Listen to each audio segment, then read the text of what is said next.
আসসালামু আলাইকুম রহমতুল্লাহি অবরকাতুহ। সম্মানিত দর্শক, আপনারা সবাই জানেন বহুল প্রতীক্ষিত আলোচিত ত্রয়োদশ জাতীয় সংসদ নির্বাচনের তফসিল ঘোষণা করা হয়েছে। ২ নম্বর হলো যে নির্বাচনের যে তফসিল, সেই তফসিলটা যদি আবার পিছিয়ে দেওয়া হয় ৭ দিন, ১০ দিন, ১৫ দিন, তারপর যদি তারেক রহমান সাহেবকে ভোটার করা হয়, তখন বিরোধী দল জামাত থেকে শুরু করে অন্যান্য রাজনৈতিক দল ১০ মুখে বলবে, হায় হায়, ইজ্জত গেল, জাত গেল, কী দরকার আর নির্বাচন? তারেক রহমান সাহেবের জন্য একটা শিডিউল পিছানো হলো, আমরা তো কেউ বলিনি। তারেক রহমান সাহেবের জন্যই এত কিছু করা হলো, তো দরকার কি নির্বাচন? আপনারা একটা একতরফা নির্বাচনের একটা ফলাফল তৈরি করেন, আমাদের কাছে পাঠিয়ে দেন, আমরা সেটা স্বাক্ষর করে দিয়ে বা নো অবজেকশন দিয়ে দিয়ে আপনারা ঘোষণা করে বিএনপিকে ৩০০ আসনে জয়লাভ করিয়ে তারপর তারেক রহমান সাহেবকে বঙ্গভবনে পাঠিয়ে দেন প্রধানমন্ত্রী হিসেবে শপথ গ্রহণ করানোর জন্য। অসুবিধা কি? কোনো অসুবিধা নাই তো। তো এই যে কথাগুলো হবে, নিশ্চিত হবে, এতে কোনো সন্দেহ নেই। একটা হলো, যদি বর্তমান বিধি ব্যবস্থা অনুযায়ী তারেক রহমান সাহেবকে কোনো রকম শিডিউল পরিবর্তন না করে তাকে ভোটার করা হয়, তাহলে পুরো নির্বাচনের বিধি ব্যবস্থা, আইন কানুন, নির্বাচন কমিশন আগামীতে একটা ফায়ারের মধ্যে পড়বে, এতে কোনো সন্দেহ নেই। ২ নম্বর হলো যে নির্বাচন কমিশনকে যদি তারেক রহমান সাহেবকে ভোটার করতে গিয়ে তার শিডিউল চেঞ্জ করতে হয়, তাহলেও কিন্তু ওই যে যেটি বললাম, তারা ঠাট্টা মশকরা টিটকারি থেকে শুরু করে, মানে যেটাকে বলা হয় সাইবার বুলিং, সেই সাইবার বুলিংয়ের মধ্যে সবাই পড়ে যাবে এবং তাদের নিরপেক্ষতা নিয়ে, সততা নিয়ে, দক্ষতা নিয়ে নানা রকম টিটকারি টিপ্পনি কাটা হবে। তো এই বিষয়টা নিয়ে তারা এতটা চিন্তিত যে নির্বাচনের যে তফসিল, এই তফসিল নিয়ে কী করা উচিত ইন অ্যাডভান্স তারা কিছুই বলতে পারছেন না। ইতিমধ্যে এনসিপির যারা নেতৃবৃন্দ তারা দেখা করেছেন, তাদের মধ্যে নাসিরউদ্দিন পাটোয়ারি তিনি বলার চেষ্টা করেছেন যে আমরা সার্বিক পরিস্থিতি বিবেচনা করে তফসিল পিছানোর কথা বলেছি। সেখানে নির্বাচনের অন্যান্য যে সকল ডেট, বিশেষ করে যেদিন নির্বাচন অনুষ্ঠানের কথা বলা হয়েছে, সেটা অপরিবর্তিত রেখে তফসিলের যে অন্যান্য শিডিউলগুলো আছে সেগুলো পেছানো যেতে পারে। তো যদি এই ধরনের কোনো কথাবার্তা বলার আগে নির্বাচন কমিশন যে কোনো একটা ঘটনা, যেমন হাদির ঘটনা যখন ঘটলো, ঠিক সেই সময়টাতে যদি তারা স্মার্টলি নির্বাচনের তফসিলটা ১৫ দিন পিছিয়ে দিত, তাহলে কিন্তু আজকের এই দিনের মতো এরকম সমস্যা হতো না। এটা হলো রিয়ালিটি। কিন্তু সেটা নির্বাচন কমিশন করতে পারেনি। আবার এই যে আমি যে দুটো সমস্যার কথা বললাম জনাব তারেক রহমান সাহেবকে কেন্দ্র করে, এর বাইরে আরেকটি খুব স্পর্শকাতর অবস্থা রয়েছে। সেটা হলো বেগম জিয়ার সুস্থতা, অসুস্থতা। তিনি আসলে হাসপাতালে কেমন আছেন, এই জিনিসগুলো বিএনপির পক্ষ থেকে যা কিছু বলা হচ্ছে, ডক্টর জাহিদ যা কিছু বলছেন, কেউ বিশ্বাস করছেন না। আমি নিজেও এই ব্যাপারে কোনো কিছু বলবো না। জনাব তারেক রহমান সাহেবের আশা, তার সঙ্গে দেখা করা, এবং ২-৪টি পত্রিকায় এসছে যে তারেক রহমান সাহেবের আশার সংবাদ পেয়ে বেগম জিয়া সন্তোষ প্রকাশ করেছেন। এই বিষয়গুলো জনমনে স্বস্তি দিচ্ছে না, কেউ বিশ্বাস করছে না। হাদি যখন গুলিবিদ্ধ হলেন, ঢাকা মেডিকেল থেকে যখন তাকে এভার কেয়ারে ট্রান্সফার করা হলো, তখন সবাই ধরে নিল যে হাদি মারা গেছেন। মূলত একটি বিরূপ পরিস্থিতি এড়ানোর জন্য এভার কেয়ারে রাখা হয়েছে, অ্যাজ বিকজ যে সেখানে এসএসএফ রয়েছে, এবং সেই অবস্থাতে মানুষের সেন্টিমেন্টটিকে আরও লিঙ্গারিং করার জন্য তাকে সিঙ্গাপুরে পাঠানো হয়েছে। কিন্তু হাদি ঢাকা মেডিকেলে যে অবস্থাতে ছিলেন, হি ওয়াজ ক্লিনিক্যালি ডেড।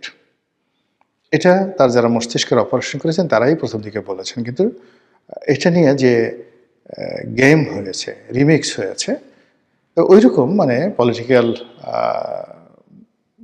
নেতাদের ক্ষেত্রে, রাজা বাদশাদের ক্ষেত্রে এরকম ঘটনা হয়। তো বেগম জিয়ার স্বাস্থ্য নিয়ে, সুস্থতা নিয়ে মানুষের মনে সেই আবেগ রয়েছে, অনুভূতি রয়েছে, নানা রকম যাকে বলা হয় সমীকরণ রয়েছে, নানা রকম ফলাফল নিয়ে নানা রকম বক্তব্য রয়েছে। তো কাজেই এই যে বেগম জিয়ার প্রার্থী হওয়া, মানে উনি প্রার্থী হবেন, তো তাকে প্রার্থী হলে তো তাকে স্বাক্ষর দিতে হবে। তো সেই প্রার্থী হওয়া নিয়ে একটা ধোঁয়াশা আছে। যদি তিনি সুস্থ থাকেন, যদি তিনি অসুস্থ হন, যদি তিনি প্রার্থী হন, যদি তিনি প্রার্থী না হন, এটা নির্বাচনের তফসিলের ক্ষেত্রে একটা বিরাট হুমকি বা ঝামেলা হয়ে আছে। এর বাইরে যেটি হচ্ছে সেটি হলো যে আল্লাহ না করুন যদি বেগম জিয়া সত্যিকার অর্থেই আল্লাহর ডাকে সাড়া দেন, তাহলে কি এই তফসিল থাকবে? প্রশ্নই আসে না। এই তফসিল পিছিয়ে যাবে, এবং সেক্ষেত্রে শুধু তফসিল পেছাবে না, নির্বাচনটা পিছিয়ে যাবে। এবং যারা এখন ক্যালকুলেশনই করতে পারছে না, তারা হয়তো ভাবতেই পারছেন না যে বেগম জিয়ার অনুপস্থিতি আর তারেক রহমান সাহেবের 17 বছর পর বাংলাদেশে প্রত্যাবর্তন, এই দুটোর রসায়ন কেউ মিলাতে পারবেন না। যে পরিস্থিতি তৈরি হবে রাজনীতির অঙ্গনে, সেটা সামাল দেওয়ার মতো অবস্থা বিএনপির কোনো নেতার নেই, স্বয়ং তারেক রহমানেরও থাকবে না। এখানে বিএনপির মধ্যে যতটা না সমস্যা হবে, বিএনপির বাইরে তত বেশি সমস্যা হবে। এখানে হিমালয়ের মতো একটা উচ্চতা নিয়ে তারেক রহমান সাহেবের মাথার উপরে, বিএনপির মাথার উপরে বেগম জিয়ার যে অবস্থান,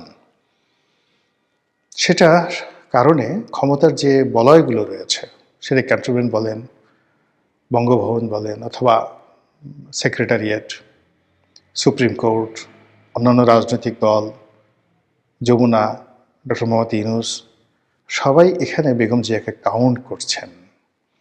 কিন্তু যখন এই বেগম জিয়ার প্রসঙ্গটা চলে যাবে, শুধুমাত্র তারেক রহমান সাহেব বিএনপি থাকবে, তখন বিএনপির যারা প্রতিপক্ষ, তাদের সবার মধ্যে একটা উল্লাস তৈরি হয়ে যাবে, এমনকি আওয়ামী লীগের মধ্যেও। সেটা যদি হয়, আল্লাহ মাফ করুক, পুরো এখন যে ধরনের রাজনীতির হিসাব রয়েছে, সব হিসাব এলোমেলো হয়ে যাবে। আমি যে কথাগুলো বললাম, এটা কেবলই মাত্র রাজনীতির একটা ধারণা থেকে, গণনা থেকে, এবং এটা হওয়ার সম্ভাবনা খুব খুব বেশি। কিন্তু আমি মনে মনে চাচ্ছি যে আমি যা কিছু বললাম এর একটাও যেন না ঘটে। আমি চাই যে নির্বাচনের তফসিলটা থাকুক, যথানিয়মে আমাদের জীবনের সব কিছু যেভাবে এগুচ্ছে, আমাদের সবার জীবনেই তো ব্যক্তিগত সমস্যা আছে, ব্যবসা বাণিজ্যের সমস্যা আছে, শরীর স্বাস্থ্যে মনে সমস্যা আছে, তো রাজনীতি, দেশের যে সমস্যাগুলো, এগুলোও থাকবে। একটা সমস্যা নিষ্পত্তি করবেন, তারও 10টা সমস্যা আসবে। কিন্তু তার সঙ্গে সঙ্গে এই রাজনীতির যে বিবর্তন, রাজনীতির যে ধারাবাহিকতা, এটা না চলতে থাকুক। ইলেকশন হোক, ইলেকশনের পরে ক্ষমতা হস্তান্তর হোক, সব কিছু স্বাভাবিকভাবে চলুক, কোনো কিছুর জন্য যেন কোনো কিছু বাধাগ্রস্ত না হয়। এটা আমি চাই, অনেক মানুষ চায়। কিন্তু প্রকৃতি এমন একটা ব্যাপার, প্রকৃতি মাঝে মধ্যে আমাদেরকে নিয়ে খেলে। সেই নজরুলের কবিতার মতো, খেলিছ এ বিশ্ব লয়ে বিরাট এ শিশু আনমনে। আমাদের জন্য নিয়তি কি রেখেছে, প্রকৃতি আমাদেরকে নিয়ে কীভাবে খেলবে, একমাত্র আল্লাহ রাব্বুল আলামিনই জানেন। তবে একজন বাঙালি হিসেবে, এদেশের একজন আমজনতা হিসেবে অন্তরের অন্তঃস্থল থেকে চাইব আমাদের দেশটি ভালো থাকুক, দেশের সকল মানুষ ভালো থাকুক, এমনকি দেশের পশু পাখি, কীটপতঙ্গ, পাহাড়, সমুদ্র, নদী থেকে শুরু করে বালুকা বেলা সবাই ভালো থাকুক। আল্লাহ যেন আমাদের এই দেশের প্রতি খাস রহমত এবং বরকত নাজিল করেন। আসসালামু আলাইকুম রহমতুল্লাহি ওয়া বারাকাতুহু।